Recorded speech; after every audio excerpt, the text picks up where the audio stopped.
Imaginez un continent figé depuis des siècles dans un équilibre fragile où la guerre, la famine et les maladies rythmaient le quotidien des peuples. Puis soudain, à partir du XIe siècle, un souffle nouveau parcourt l'Europe occidentale. Les champs s'étendent, les bourgs s'animent, les routes s'ouvrent, et la population croît à un rythme jamais vu depuis la splendeur de Rome. Un véritable réveil du monde médiéval. Et avec cette renaissance sociale et économique, c'est aussi la vie religieuse qui se transforme. Une église toute puissante, autrefois unique détentrice du savoir, voit émerger autour d'elle de nouvelles formes de piété, de nouvelles voix, parfois dissonantes. Tandis que la scolastique façonne une théologie plus rationnelle dans les universités, des mouvements hérétiques contestent son autorité et les ordres mendiants redescendent dans les rues pour prêcher une foi plus vivante. Ce ne sont plus seulement les structures de la société qui changent, mais la manière même de croire, de prier et de penser Dieu. Quelles sont les grandes mutations de la période du XIIe et du XIIIe siècle? C'est ce que nous allons voir aujourd'hui. Bienvenue dans l'histoire sans complexe.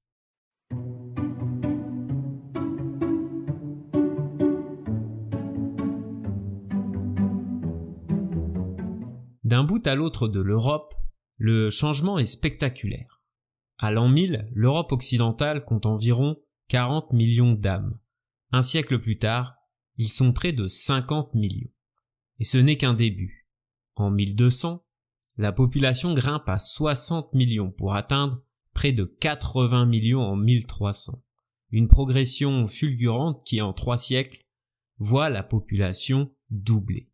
C'est une révolution silencieuse mais fondamentale, car derrière ces chiffres, il y a des visages, des familles, des villes qui grandissent, des champs qui se multiplient et une société qui change.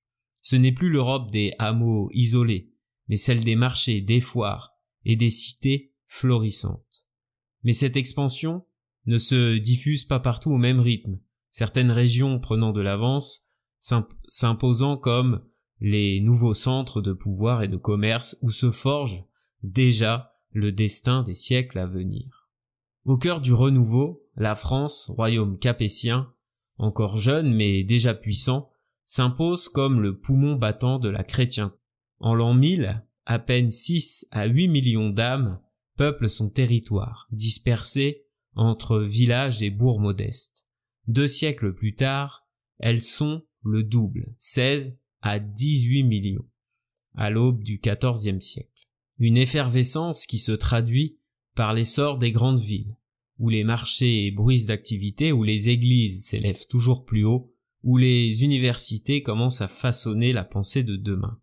Paris devient une métropole incontournable, la capitale d'un royaume en pleine affirmation, tandis qu'au sud, Toulouse, Montpellier et Bordeaux s'imposent comme des carrefours commerciaux, où se croisent les influences du nord et du sud, du monde latin et du monde atlantique. L'Île-de-France et le bassin parisien concentrent une population en pleine croissance, portée par les progrès agricoles et l'intensification des échanges.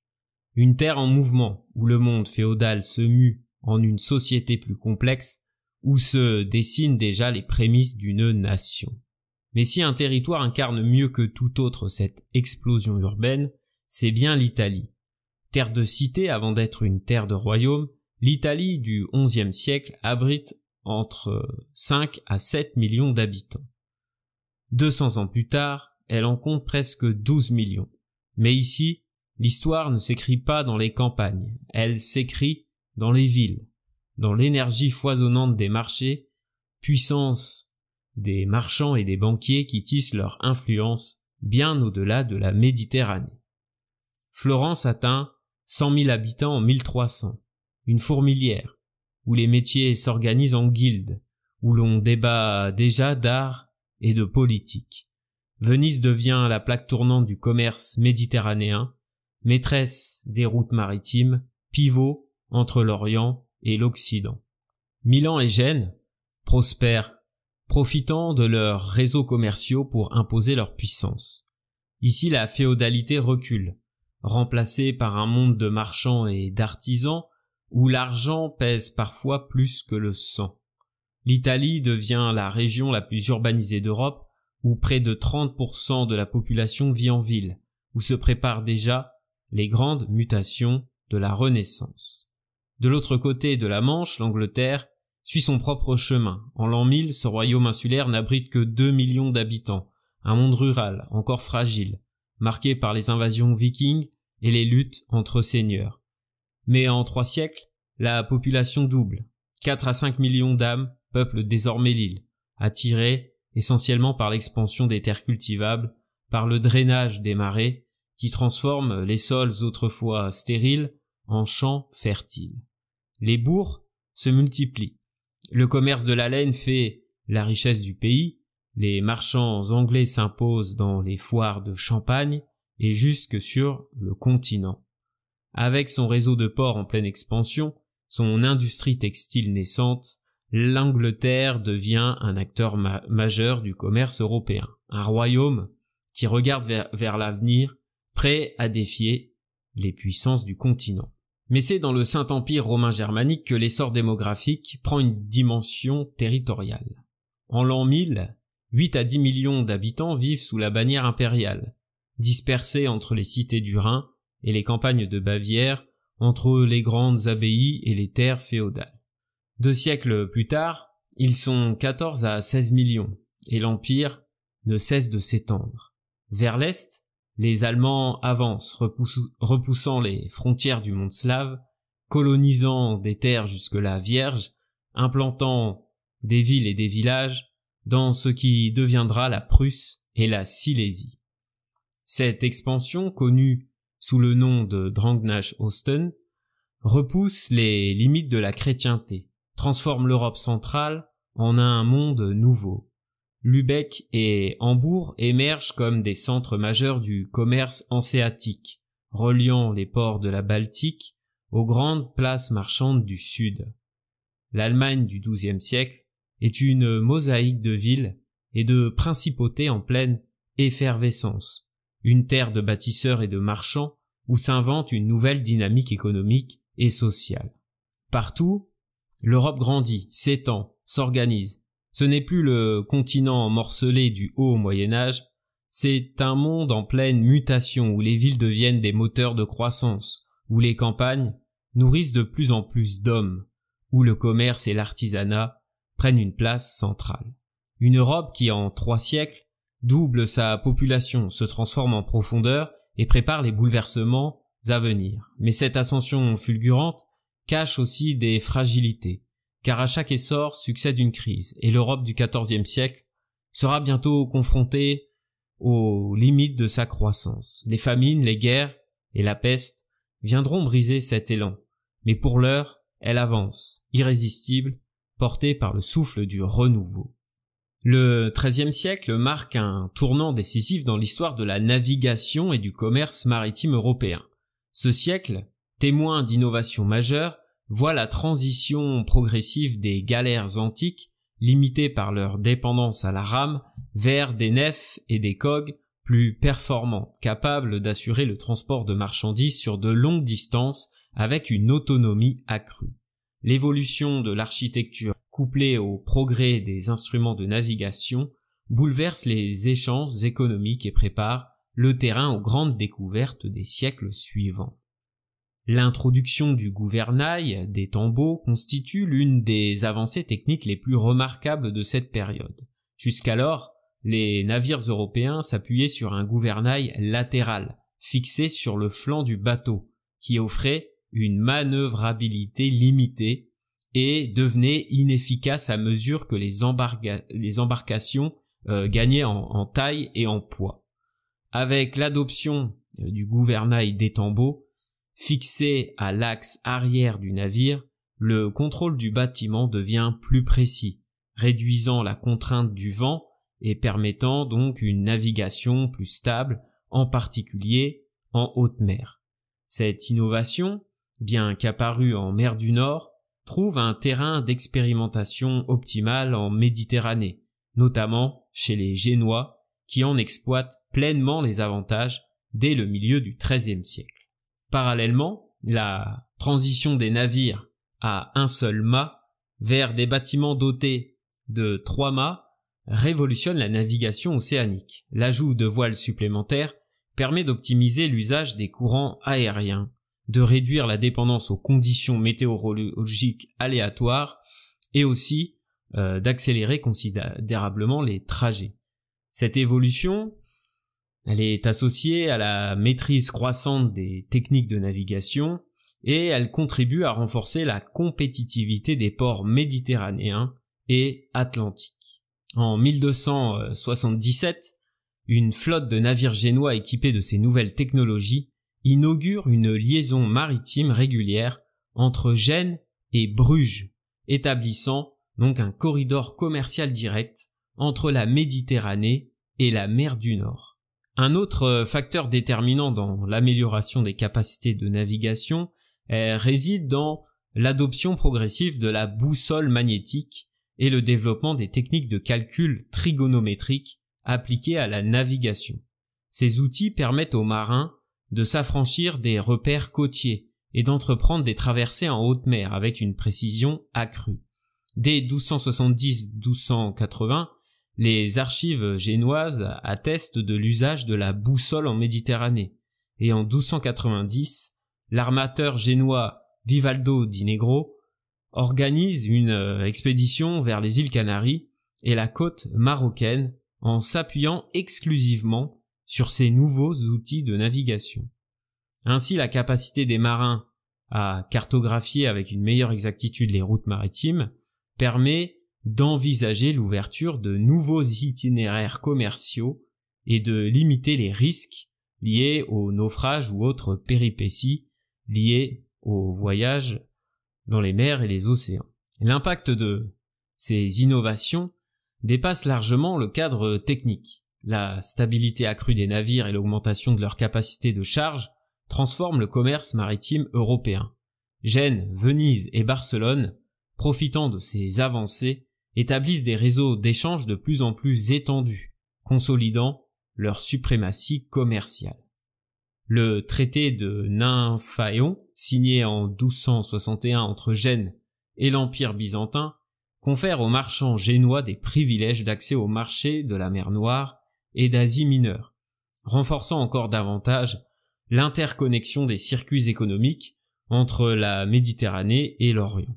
Ces progrès préfigurent les grandes explorations du XVe siècle. La nef génoise, avec son gouvernail des tambours et ses multiples mâts, devient le modèle de référence qui influencera directement la conception des caravelles portugaises et espagnoles qui permettront d'aller jusqu'en Amérique. Ainsi, à travers une série d'innovations techniques et scientifiques, les navigateurs du XIIIe siècle repoussent les limites du commerce et de l'exploitation maritime. Entre le XIIe et le XIIIe siècle, l'Europe occidentale connaît une mutation économique de grande ampleur. Portée par le développement du commerce international, l'essor des foires, la consolidation des circuits marchands et l'apparition d'instruments financiers innovants, ces transformations s'inscrivent dans un processus de structuration des échanges qui préfigure la montée du capitalisme marchand et l'essor des grandes cités économiques européennes. Le dynamisme commercial du Moyen-Âge central repose sur des marchés périodiques qui structurent les échanges à l'échelle continentale. Parmi eux, les foires de Champagne et de Bruges se distinguent comme des centres névralgiques du commerce européen. Situées dans le royaume de France, les foires de Champagne se déploient à Troyes, Provins, Lagny-sur-Marne et Bar-sur-Aube. Elles attirent des marchands de tout le continent, des Italiens de Gênes, de Venise, des Flamands, des Anglais, des Allemands de la Hanse, apportant des métaux et des bois du Nord. Ce réseau d'échanges repose sur un cycle annuel, permettant aux négociants de transiter entre les différentes places de marché et d'écouler leurs marchandises avec une efficacité accrue. Les produits échangés couvrent un large spectre économique. Alors on retrouve par exemple les draps de Flandre, les étoffes de soie italiennes, les épices et les produits exotiques qui sont acheminés par les marchands vénitiens et génois avec leur réseau étendu au sein de la Méditerranée et de la mer Noire par exemple. On retrouve aussi des cuirs et des métaux venus d'Allemagne et de Scandinavie, et on retrouve depuis la France par exemple les vins du sud de la France, le sel, et tous ces produits donc vont alimenter l'ensemble de ces marchés. Mais au-delà des échanges de biens, l'un des legs majeurs de ces foires réside dans l'innovation financière. Face aux risques inhérents au transport des métaux précieux, les marchands italiens développent la lettre de change, un instrument permettant de transférer des fonds entre différentes places commerciales sans avoir à transporter physiquement l'or ou l'argent. Cette innovation contribue à fluidifier les transactions et à sécuriser les échanges tout en posant les bases d'une économie de crédit. Si les foires de Champagne structurent le commerce terrestre, Bruges, elle, s'impose comme un pôle d'échange maritime. Dotée d'un accès privilégié à la mer du Nord, elle attire les marchands hanséatiques anglais, flamands et italiens, faisant de cette cité un pivot du commerce européen. Mais c'est dans le domaine financier que Bruges marque une avancée décisive avec la création, au XIVe siècle, de la première véritable place financière organisée, la Bourse de Bruges. Cet espace, où se rencontrent négociants et banquiers, établit un modèle de marché financier qui influencera durablement l'évolution des institutions économiques européennes. L'année 1277 constitue un tournant symbolique. Cette année-là, la première flotte génoise accoste à Bruges, inaugurant une liaison directe avec la Méditerranée. C'est ce qu'on avait déjà dit tout à l'heure. Le XIIIe siècle voit l'émergence d'un réseau commercial structuré, reliant les principales villes marchandes européennes par des corridors terrestres et maritimes. Le premier axe, c'est l'axe Flandre-Italie. Les villes de Bruges, Paris, Lyon, Avignon, Gênes, Florence et Venise constituent les piliers d'un axe marchand qui relie donc le nord de l'Europe au sud de l'Europe. Ce réseau, il est animé par des acteurs essentiels comme les banquiers lombards, les négociants flamands et les marchands hanséatiques. Chaque ville joue un rôle spécifique dans cette chaîne commerciale. Bruges, centre d'exportation des textiles et métaux précieux, Paris et Lyon, plaque tournante du commerce continental, Gênes et Venise, porte d'entrée des produits de luxe et des épices en provenance d'Orient. L'implication des banquiers florentins est déterminante dans cette organisation commerciale. Dès 1250, les familles Bardi, Peruzzi et Accioli implantent des filiales en France et en Flandre, ce qui permet de faciliter le financement des transactions et ça permet aussi d'introduire des pratiques bancaires beaucoup plus sophistiquées telles que l'émission des lettres de change, comme je l'ai expliqué juste avant. L'autre axe, c'est la Hanse germanique. La Ligue hanséatique tisse un réseau de comptoirs qui relie les ports de la mer du Nord et de la Baltique aux grandes foires européennes. Les villes de Lübeck, Hambourg, Cologne, Bruges, Londres et Novgorod assurent la circulation des produits stratégiques comme le sel, le bois, les poissons séchés, la cire, à destination du sud de l'Europe. Les tissus flamands et épices méditerranéennes y parviennent en retour. L'implantation hanséatique à Londres en 1266 avec l'établissement d'un comptoir commercial à Steelyard sur les rives de la Tamise illustre l'intégration progressive du commerce anglais aux circuits hanséatiques.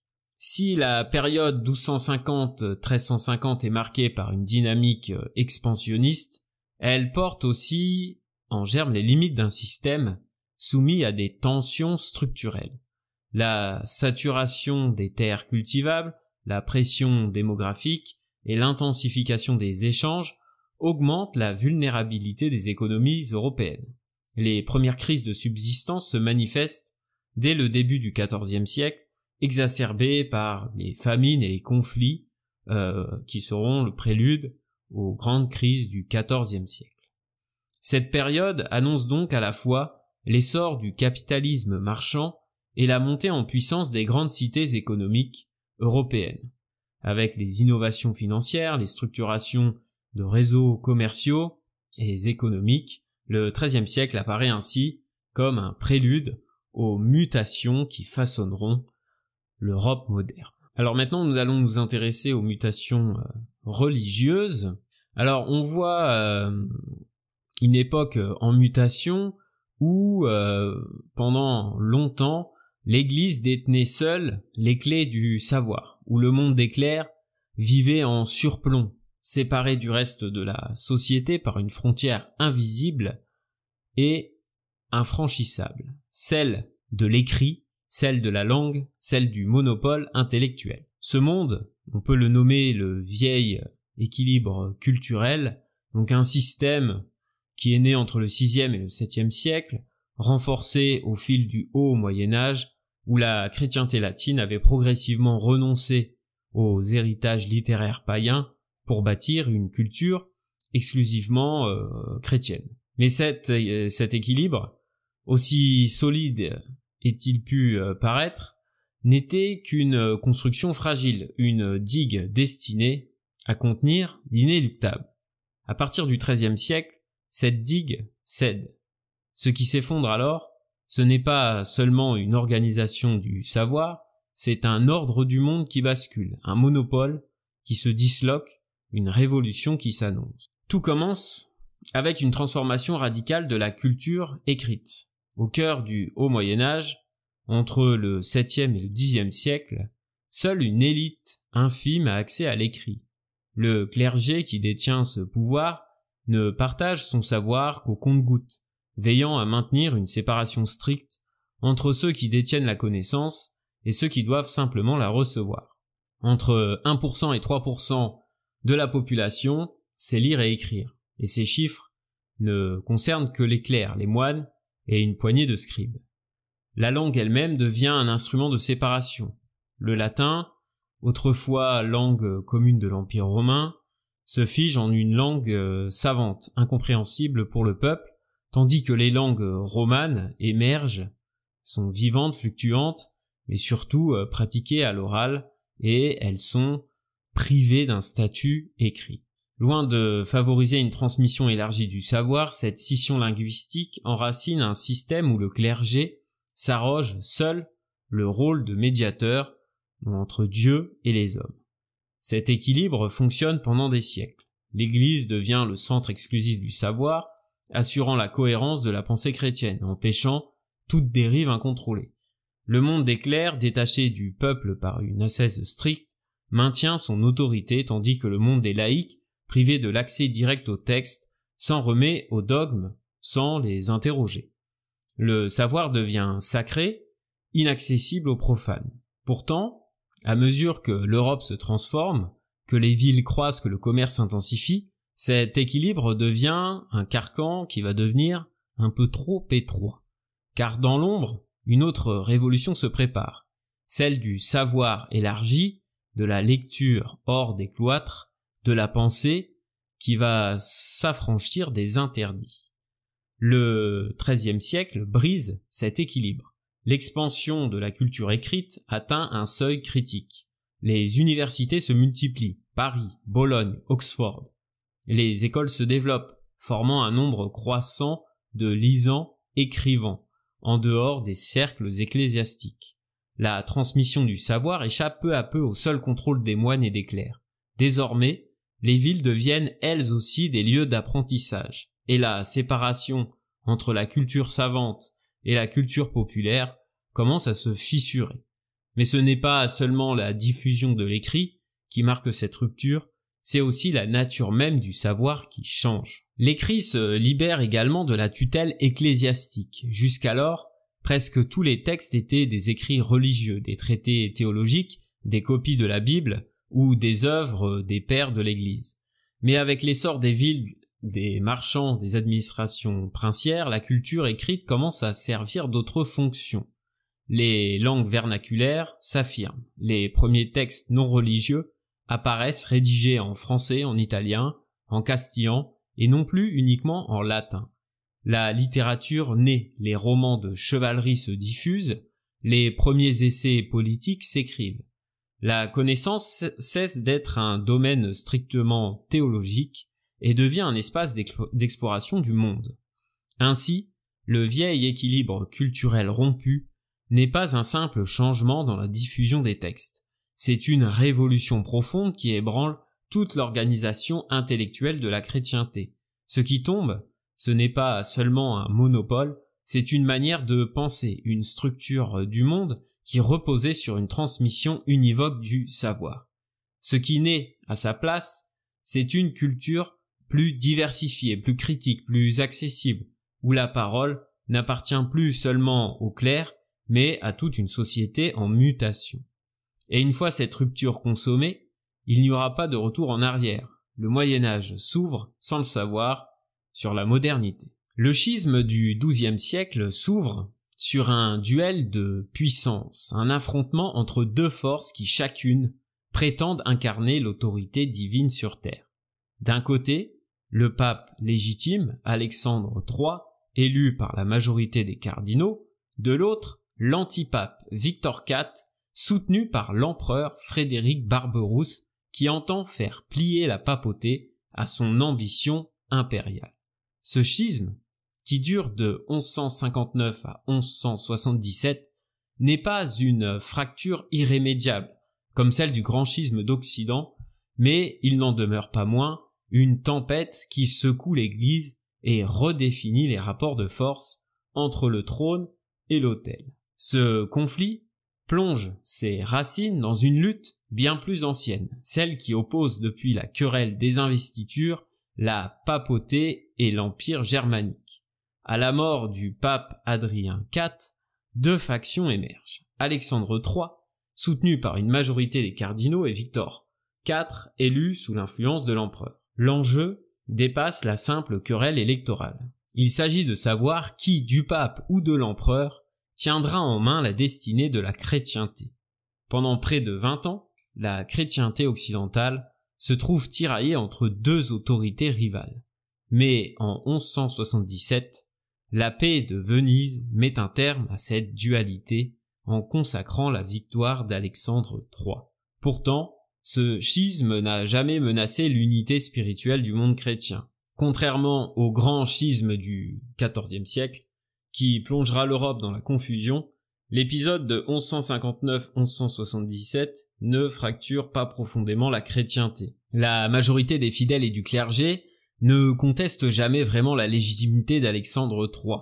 L'Église, encore en phase de structuration, ne possède pas encore l'institution centralisée qu'elle deviendra au siècle suivant.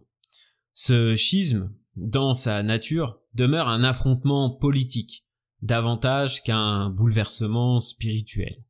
Mais si cette crise ne brise pas l'unité de l'Église, elle va pourtant profondément transformer l'équilibre du pouvoir ecclésiastique. Le pape Alexandre III, loin d'être affaibli par l'affrontement, en sort renforcé. En 1179, le concile de Latran III impose que l'élection papale requiert désormais une majorité des 2/3 des cardinaux, une mesure qui verrouille le processus électoral et empêche de nouvelles contestations à grande échelle. Désormais, la papauté s'affirme comme une puissance incontournable, indépendante de l'Empire. L'Église cesse d'être un jouet dans les mains des souverains et se pose en autorité centrale, prête à intervenir dans les affaires politiques de l'Europe.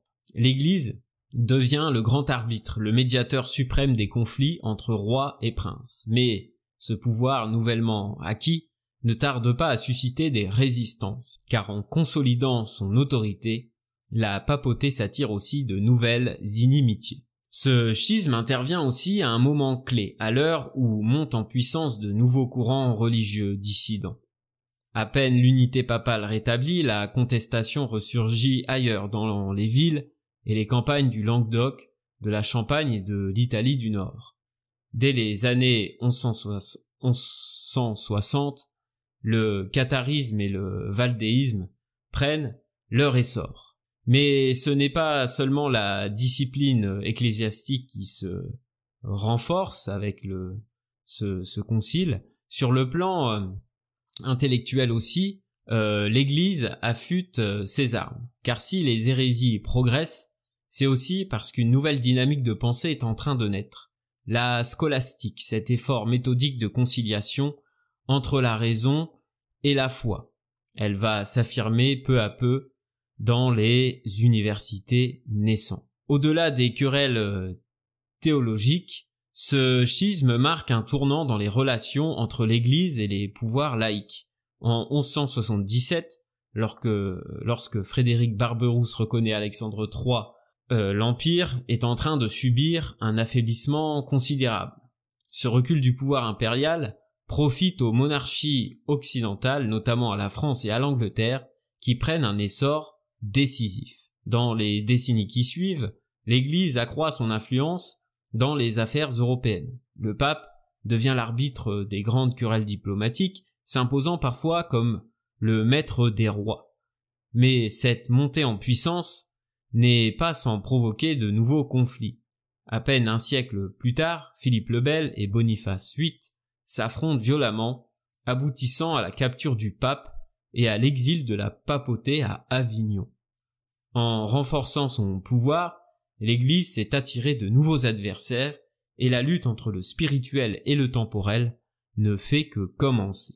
Alors comme je le disais tout à l'heure, on est aussi dans une période où vont apparaître et s'imposer à certains endroits donc des hérésies. Alors on va commencer avec le catharisme qui s'impose comme une révolte spirituelle, une contestation profonde du catholicisme médiéval, une voix dissidente qui s'élève contre une forme d'ordre établi.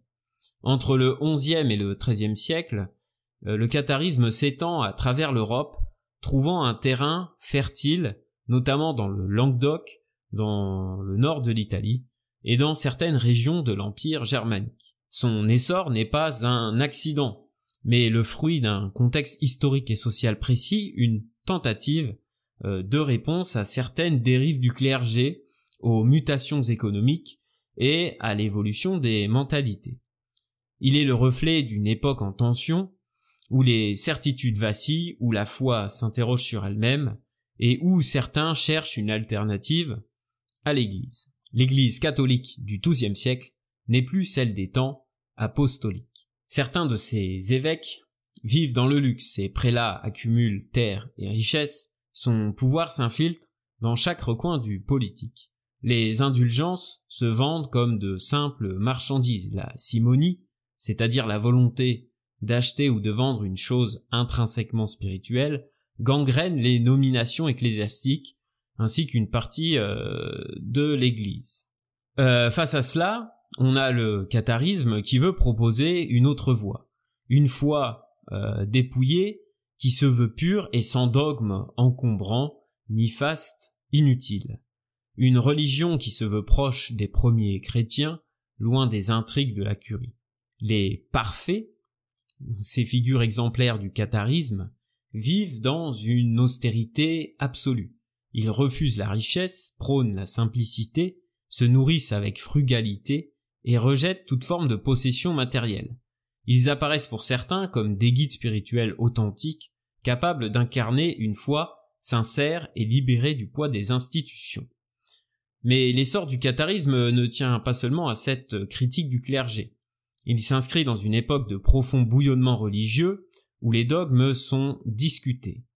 Au XIIe siècle, les hérésies se multiplient. On trouve aussi les Vaudois, les Béguins et d'autres mouvements dissidents. Les villes, en pleine croissance, donnent naissance à une nouvelle classe sociale.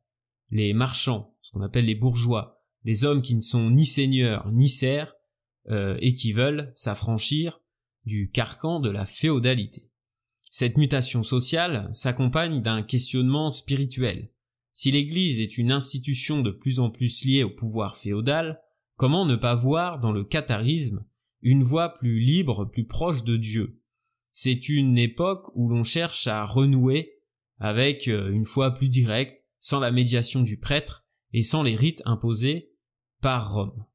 Mais le catharisme n'est pas seulement un phénomène européen. En fait, il hérite de traditions bien plus anciennes. Son dualisme cette vision du monde partagée entre deux forces opposées, d'un côté le bien et de l'autre le mal, puise ses racines dans des courants spirituels orientaux. Le manichéisme, né au IIIe siècle, avait déjà exploré cette idée d'un monde divisé entre d'un côté la lumière, de l'autre les ténèbres. Plus récemment, le bogomilisme, apparu au Xe siècle dans les Balkans, avait diffusé un christianisme dualiste, rejetant l'Église officielle et ses rites. Les Cathares s'inscrivent donc dans cette lignée. Pour eux, l'univers est l'arène d'une lutte permanente entre deux principes. D'un côté le dieu du bien, créateur du monde spirituel, et de l'autre le dieu du mal, créateur du monde matériel. La chair, le monde terrestre, tout ce qui est palpable et tangible, appartient à ce dieu mauvais, à Satan lui-même. Seule l'âme peut espérer la rédemption à condition de se libérer des chaînes du monde physique. Dans cette perspective, la création divine, telle que l'a décrit le catholicisme, n'est pour eux qu'un mensonge, une tromperie imposée par un clergé qui sert le mauvais maître selon eux. Ce rejet du monde matériel entraîne un rejet total des sacrements catholiques. Le baptême, l'Eucharistie, le mariage, tout cela n'a aucun sens pour les cathares. À quoi bon sanctifier des actes qui ne concernent que la chair, ce domaine impur gouverné par le mal? Selon eux, seul compte l'élévation spirituelle, que le catharisme symbolise par un unique rite, le consolamentum. Ce sacrement y est réservé aux croyants prêts à embrasser totalement la voie cathare, qui est une sorte de baptême spirituel qui les engage à renoncer définitivement à toute tentation terrestre. Ceux qui l'acceptent, donc, deviennent ce qu'on appelle les parfaits, des êtres purifiés, promis à l'union avec le Dieu du bien après leur mort. Certains, donc pour conduire leur chemin de parfait, vont pratiquer l'endura, un jeûne jusqu'à la mort, destiné à libérer l'âme de son enveloppe corrompue, c'est-à-dire l'âme qui est enfermée dans la chair. L'âme doit se libérer du corps, et donc la voie pour aller par là, c'est le jeûne jusqu'à la mort, le suicide. Ils rejettent tout acte sexuel ainsi que la reproduction, mettant alors en péril la survie de l'humanité. Le catharisme fut combattu pour cette raison. Il mène indéniablement à la mort. Certains parfaits allaient, donc comme j'ai dit, jusqu'à se suicider. Une idée véritablement dangereuse dans un monde instable et soumis aux aléas. Mais si le catharisme prospère si librement, c'est aussi grâce au soutien de puissants protecteurs. Le Languedoc, où il s'implante massivement, est une région bien différente du nord du royaume de France. Ici, le roi capétien n'a que peu d'emprise. Les comtes de Toulouse, de Foix, les grandes familles seigneuriales de la région, bien que parfois catholiques, laissent les cathares prêcher et se développer. Alors, vous allez me dire pourquoi? Eh bien, parce que cette église du Midi se méfie de la montée en puissance du roi de France. En soutenant une alternative religieuse, ces seigneurs affirment leur indépendance, leur autonomie face à Paris, face à Rome, face à la couronne. Pendant des décennies, le catharisme bénéficie ainsi d'une liberté relative se structurant en une véritable église parallèle. Mais ce succès signe son arrêt de mort. L'Église catholique, qui voit cette hérésie comme une menace pour son autorité et aussi plus largement pour le bien des humains, décide de frapper. Ce n'est plus seulement une question théologique, c'est un enjeu politique et de survie humaine.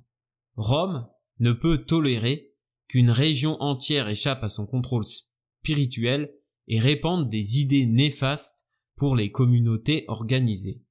En 1209, sous l'impulsion du pape Innocent III, la croisade des Albigeois est lancée. Ce sera une guerre sans merci, une extermination systématique. Béziers est mis à sac, Carcassonne tombe, Montségur résiste, mais finit par succomber en 1244. Les derniers cathares sont traqués, brûlés, éradiqués. L'Inquisition, fondée en 1231, achève de détruire ce qu'il restait du mouvement. Le catharisme n'aura pas survécu, mais il aura laissé une empreinte indélébile. Il aura incarné dans une Europe en mutation l'espoir pour certains d'une foi différente, d'un rapport à Dieu plus libre, affranchi des contraintes imposées par l'Église. Il aura été un symbole de résistance, une alternative religieuse qui, même écrasée, aura marqué les esprits. Car si l'Église catholique est sortie victorieuse de ce combat, elle en est aussi ressortie transformée.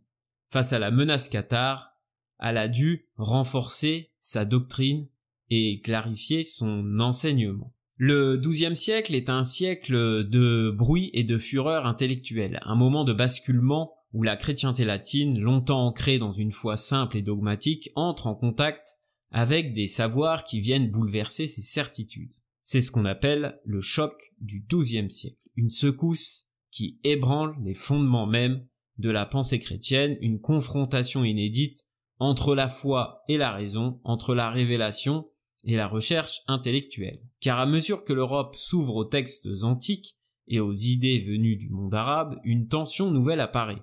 Comment concilier la vérité divine, éternelle et indiscutable, avec une approche rationnelle du monde, où l'homme ne se contente plus de croire, mais cherche aussi à comprendre. C'est là que réside le cœur de cette transformation. Jusqu'alors, la théologie reposait sur l'autorité, sur la transmission fidèle d'un savoir révélé. Mais voilà que certains esprits, comme Pierre Abélard, osent poser des questions. Voilà que le credere, le fait de croire, se trouve peu à peu pénétré par l'intelligere, le désir de comprendre. Pierre Abélard, cet homme au verbe puissant, incarne mieux que quiconque cette révolution. Dans son Sic et Non, il ne se contente pas d'accepter les dogmes, il les examine, les confronte et les soumet à la dialectique. Et ce faisant, il introduit une rupture majeure. La foi ne peut plus se contenter d'être transmise. Elle doit désormais être justifiée. L'Église, qui avait longtemps tenu son autorité comme absolue, doit faire face à une pensée qui ne se contente plus de recevoir, mais qui veut analyser, questionner, démontrer. Mais d'où vient ce vent nouveau qui souffle sur la pensée chrétienne? Il vient d'ailleurs, d'Andalousie, de Tolède, de Naples, et des écoles de traducteurs, où les textes antiques, oubliés depuis plusieurs siècles, refont surface. Aristote, perdu dans l'ombre du temps, ressurgit grâce aux savants arabes qui l'ont conservé, étudié, commenté. Averroès, Maïmonide, Avicenne, ces penseurs juifs et musulmans, offrent une vision du monde profondément rationnelle, fondée sur la logique, sur la démonstration, sur la recherche des causes naturelles. Et cette pensée, lorsqu'elle arrive en Europe, entre en collision avec la théologie chrétienne, car Aristote ne parle pas d'un monde régi par la volonté divine, il parle de causes et de conséquences, d'un ordre rationnel et structuré qui semble parfois se passer de Dieu. Alors, une bataille s'engage. Faut-il refuser cette philosophie? Faut-il refuser cette philosophie, comme le font certains théologiens rigoristes, ou faut-il l'intégrer, comme le tentera plus tard Thomas d'Aquin, cherchant à marier Aristote et le christianisme dans une synthèse scolastique magistrale? Cette rencontre avec la philosophie antique et arabe donne naissance à un autre phénomène, la tentation de l'universalisme. Le succès du christianisme, son expansion en Europe et au-delà, pousse certains penseurs à croire que la foi pourrait être fondée sur des principes universels accessibles à la raison et à tous les hommes, indépendamment de la révélation. Mais ici encore, cette vision séduisante, en temps de prospérité, s'effondre dès que le monde chrétien entre en crise.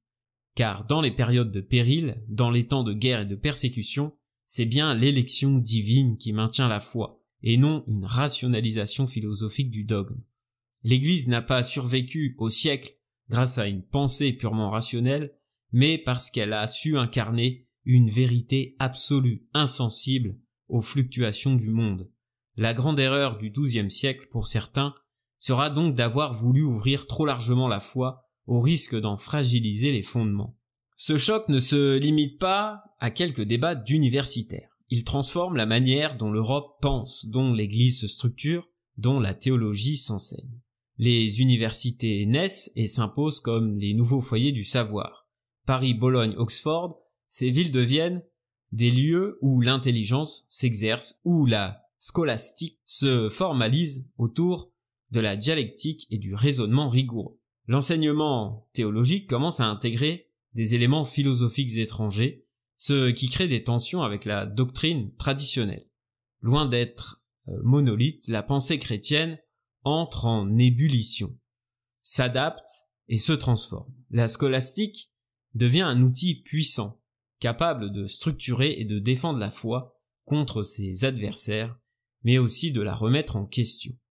Ainsi, le XIIe siècle est bien plus qu'un simple chapitre dans l'histoire intellectuelle du Moyen-Âge. C'est un moment de mutation profonde, où la chrétienté prend conscience de sa propre complexité, où la raison vient troubler le calme dogmatique d'une Église qui n'avait jamais eu à se justifier autrement que par son autorité divine. Le XIIIe siècle est un moment de cristallisation intellectuelle, une époque où la pensée médiévale atteint son apogée, où la foi et la raison, longtemps perçues comme des forces rivales, cherchent à s'unir dans un édifice intellectuel monumental.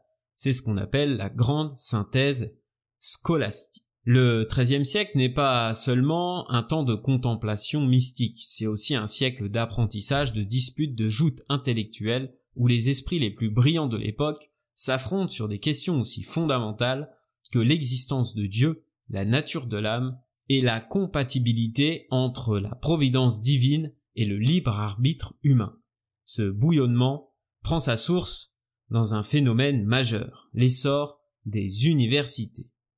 Ici, la foi ne se contente plus d'être transmise. Elle doit être démontrée, argumentée et validée par la raison. Les disputations, ces débats rigoureux où on examine une question sous toutes ses coutures, on devient le mode privilégié de construction du savoir. Loin d'être un simple exercice rhétorique, elles sont le creuset où se forge la nouvelle pensée chrétienne, une pensée qui doit répondre aux défis posés par la redécouverte des textes philosophiques antiques et arabes. Car ce qui se joue au XIIIe siècle, c'est aussi la réconciliation du christianisme avec Aristote, un penseur qui revient en force grâce aux traductions venues d'Andalousie et de Sicile. Alors cette grande synthèse scolastique est incarnée par Thomas d'Aquin, saint Thomas d'Aquin, le géant de la pensée chrétienne, celui qui, plus que tout autre, parvient à fusionner la philosophie aristotélicienne et la doctrine catholique dans un édifice cohérent. Dans sa somme théologique, il pose les bases d'un système où foi et raison ne sont plus en opposition mais en harmonie. Il établit que certaines vérités sont accessibles par la raison seule, l'existence de Dieu par exemple, qu'il démontre à travers ses célèbres 5 voies, tandis que d'autres, comme la Trinité, ne peuvent être connues que par la révélation. En cela, Thomas d'Aquin offre un modèle de pensée qui va structurer la théologie chrétienne pour des siècles jusqu'à aujourd'hui. Mais il n'est pas seul. Albert le Grand, son maître, est celui qui ouvre la voie en étudiant Aristote et en intégrant ses concepts. Bonaventure, quant à lui, bien que contemporain de saint Thomas d'Aquin, adopte une approche différente. Plus influencé par la tradition platonicienne et augustinienne, il privilégie une vision plus mystique de la théologie, où l'intellect n'est qu'un moyen parmi d'autres pour atteindre Dieu. À l'inverse, Sigeert de Brabant et les avéroïstes latins, fascinés par Aristote, défendent l'idée que la philosophie et la théologie doivent rester indépendantes, une position qui leur vaudra d'être condamnés en 1277. Cette synthèse scolastique ne se limite pas à des débats universitaires, elle va transformer la façon dont l'Église va penser et enseigner.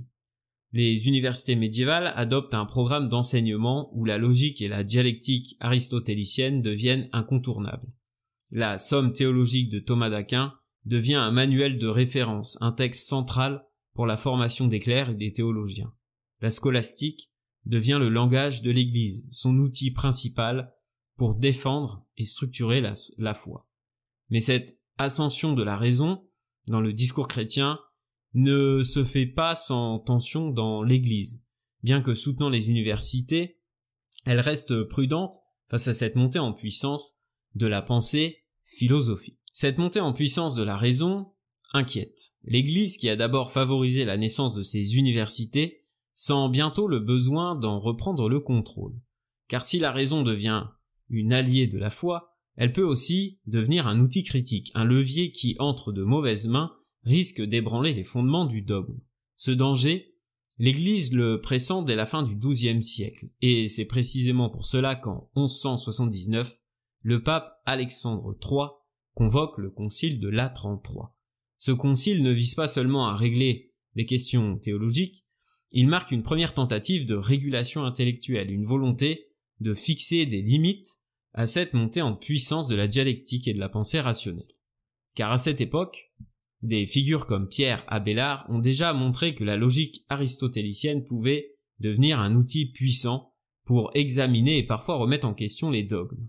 L'idée que l'on puisse interroger la foi comme un objet d'étude, la soumettre aux règles du raisonnement humain, commence à troubler les autorités ecclésiastiques. Latran III impose donc une stricte réglementation de l'enseignement théologique. Seuls les clercs dûment autorisés pourront enseigner dans les universités émergentes, et toute tentative de développer une théologie purement rationnelle détachée de l'autorité de l'Église sera réprimée.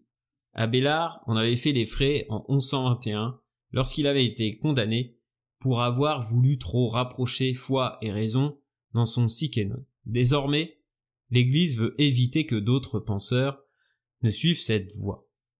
Mais le contrôle ne s'arrête pas là. L'Église réaffirme son monopole absolu sur l'interprétation des Écritures. Il ne saurait être question que les philosophes s'emparent de la Bible pour en proposer une lecture indépendante. L'avancée des traductions aristotéliciennes, notamment grâce aux écoles de Tolède et de Palerme, inquiète. On commence à voir apparaître une pensée où la vérité révélée et la vérité philosophique pourraient être distinctes, voire opposées. C'est cette brèche que Latran III veut refermer, en rappelant que toute interprétation de la foi passe par l'autorité de l'Église et par elle seule. Mais cette régulation n'est qu'un début. Le XIIIe siècle est un siècle de tensions croissantes entre la montée de la pensée rationnelle et la volonté de l'Église de préserver son autorité. En 1215, le concile de Latran IV, sous l'impulsion du pape Innocent III, vient renforcer ses premières mesures. Le catholicisme fait face à des défis de plus en plus pressants. Non seulement des penseurs audacieux remettent en question certains dogmes, mais des hérésies, comme on l'a vu avec le catharisme, menacent l'Église. Face à ces dangers, Latran IV impose une formation plus rigoureuse pour les futurs prêtres afin de mieux encadrer la diffusion du savoir et de répondre aux discours dissidents. Les universités sont reconnues officiellement, mais sous une surveillance stricte. Mais même cela ne suffit pas. À mesure que les traductions d'Aristote se diffusent, que les commentateurs arabes comme Averroès entrent dans le débat intellectuel, certains penseurs commencent à défendre l'autonomie de la philosophie vis-à-vis de la théologie. Ils suggèrent que la raison pourrait aboutir à des conclusions valables indépendamment de la foi. C'est une bombe pour l'Église. Entre 1230 et 1240, sous le pape Grégoire IX, une interdiction formelle de certaines œuvres philosophiques est imposée dans les universités. Aristote, dont la pensée repose sur l'idée d'un monde éternel, en contradiction avec la création biblique, est particulièrement visé. Mais c'est en 1277 que le bras de l'Église frappe avec le plus de force. C'est ce qu'on verra tout à l'heure. Ce combat entre foi et raison ne s'éteindra pas avec ces condamnations. Malgré les interdictions, les tensions intellectuelles continuent de croître. Les penseurs ne cessent d'explorer les limites de la scolastique. Guillaume d'Occam, au début du XIVe siècle, portera un coup décisif à cet édifice en développant le nominalisme qui remet en question l'idée même de concept universel. À long terme, cette restriction de la pensée par l'Église ne suffira pas à contenir les transformations intellectuelles. La scolastique, en cherchant à structurer la foi, a aussi donné aux esprits les outils pour la critiquer. Le XIIe et le XIIIe siècle ne sont pas seulement marqués par l'essor des universités. Ce que l'on croyait immuable, un christianisme de tradition, de rituels ancrés dans le tissu social, est peu à peu réorganisé, rationalisé, encadré. La scolastique, bien que née dans les cercles universitaires, diffuse progressivement ses effets dans la vie des fidèles, modifiant leur rapport à Dieu, au sacrement, à la prière et à l'Église elle-même. Désormais, la foi ne peut plus être seulement intuitive et spontanée. Elle doit être comprise, expliquée, validée par l'autorité ecclésiastique. Dès lors, l'Église impose un contrôle accru sur la vie spirituelle des croyants.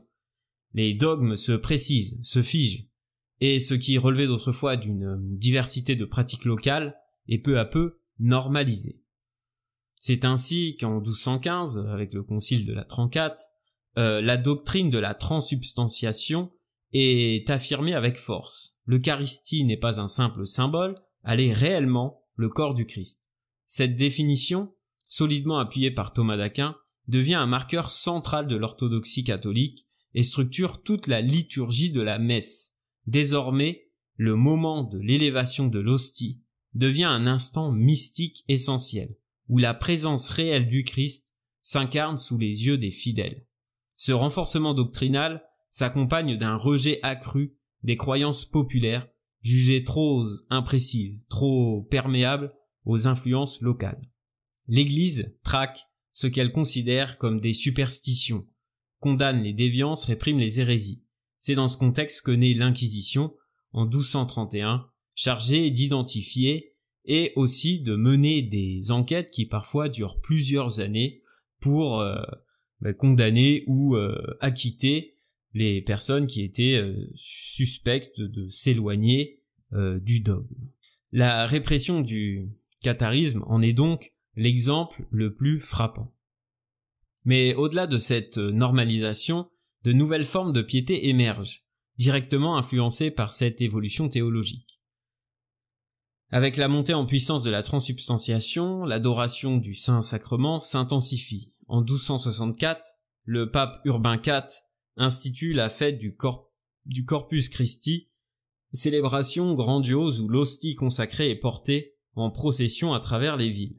Les fidèles ne se contentent plus de recevoir le sacrement, ils l'honorent, l'admirent, le vénèrent, comme une manifestation tangible du divin. Ce besoin de rendre la foi plus personnelle, plus profonde, se traduit aussi dans une piété plus introspective. La figure du Christ souffrant prend une place centrale. L'accent est mis sur l'humanité du Christ, sur ses douleurs, ses souffrances, qui deviennent un modèle de dévotion.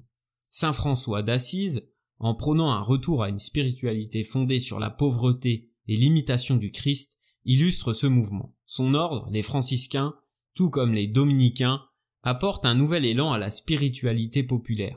Il diffuse une piété plus accessible, plus tournée vers l'amour du Christ et la charité.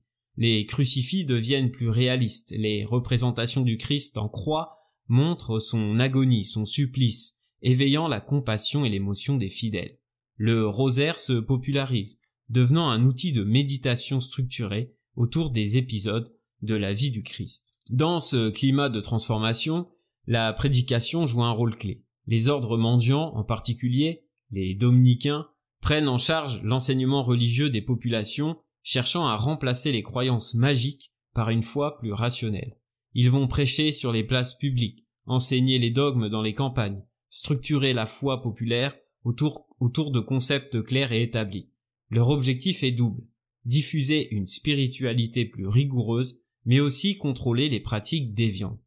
À travers eux, la pensée scolastique descend des chaires universitaires pour s'ancrer dans la vie quotidienne.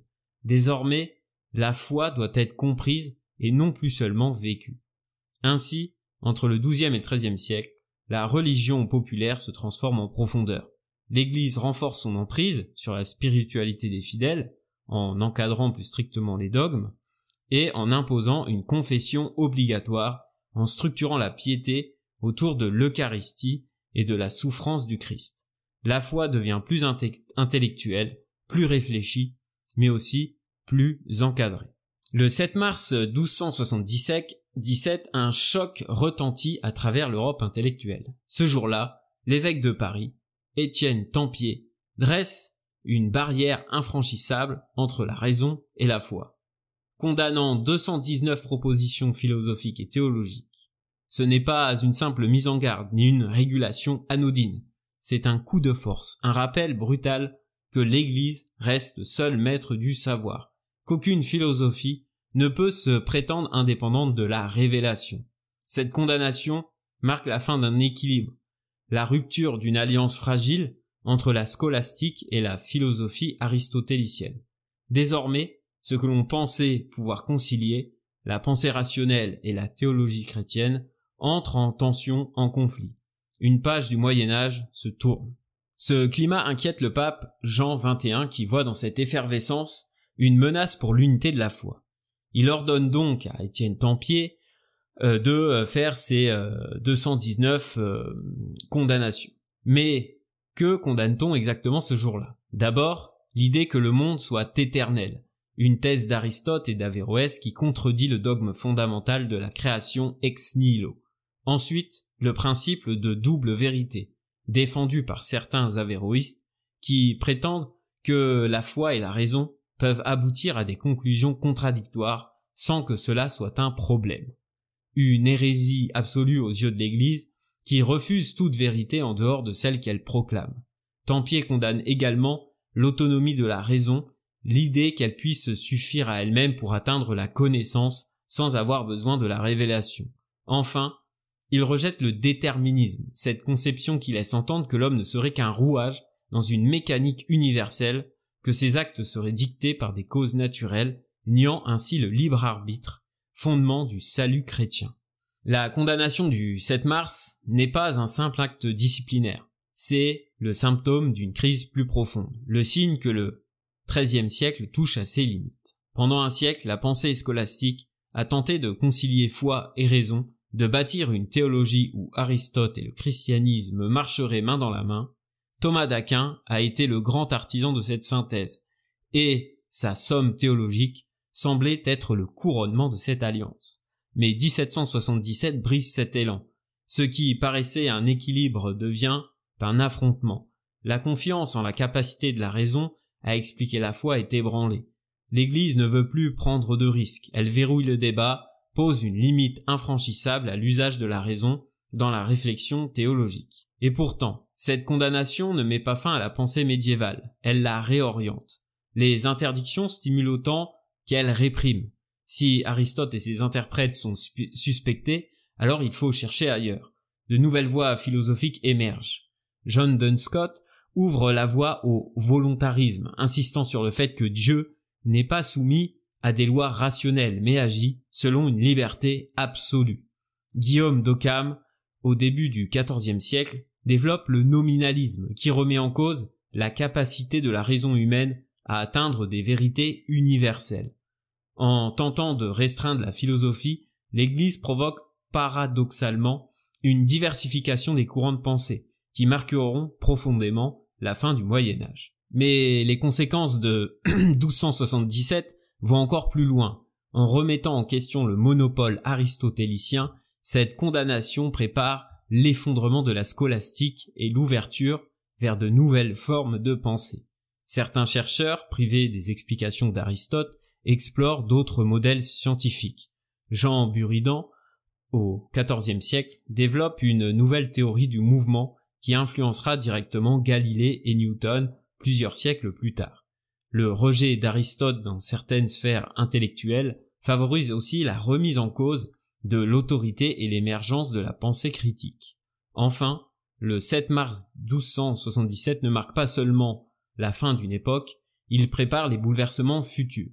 En instaurant une méfiance durable envers la scolastique, cette condamnation prépare la Renaissance et les débats des réformes protestantes. Luther et Calvin, bien plus tard, rejetteront la scolastique médiévale, dénonçant un christianisme devenu trop intellectuel trop rationnel, trop éloigné de la foi vivante. Et pourtant, les premières fractures apparaissent ici, en 1277, dans un document signé par un évêque de Paris.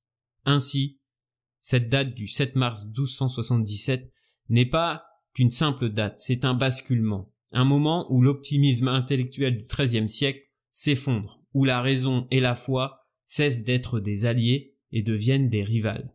C'est le signe que l'Europe médiévale entre dans une phase plus troublée, où la pensée critique, une fois réveillée, ne pourra plus être totalement étouffée. Merci d'avoir écouté cet épisode jusqu'au bout. Un deuxième épisode qui parlera donc des mutations du XIVe siècle arrivera juste après celui-ci. En attendant, je vous invite à liker la vidéo, le podcast, à mettre 5 étoiles sur les plateformes de podcast, de vous abonner à la chaîne YouTube et de partager ce podcast avec un maximum de personnes. À bientôt!